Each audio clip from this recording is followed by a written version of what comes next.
রবিবার দিন চিকেনের পাতলা ঝোল, আর এখানে আছে পটল পোস্ত আর লেবু। দেখো টুকু খাচ্ছে, এখানে বাবা খাচ্ছে, দাদা খেয়ে কাজ চলে গেছে, আর এখানে পুচকু সবাই মধ্যে খাচ্ছি আমরা।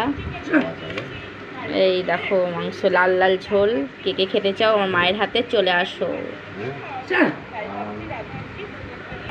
সর্ষেটা ভালো হয়েছে না কামি? খেতে দারুণ হবে।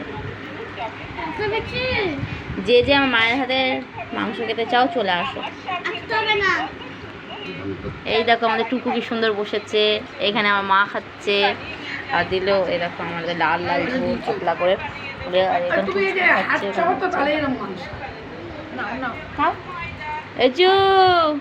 এই দেখো হ্যাঁ খাচ্ছ খাও। আমরা খেতে থাকি, তোমার চ্যানেলটা কি সাবস্ক্রাইব করে দাও, ইউটিউবে দেখে, ইনস্টাগ্রামে দেখে, ফেসবুকে দেখে। টাটা।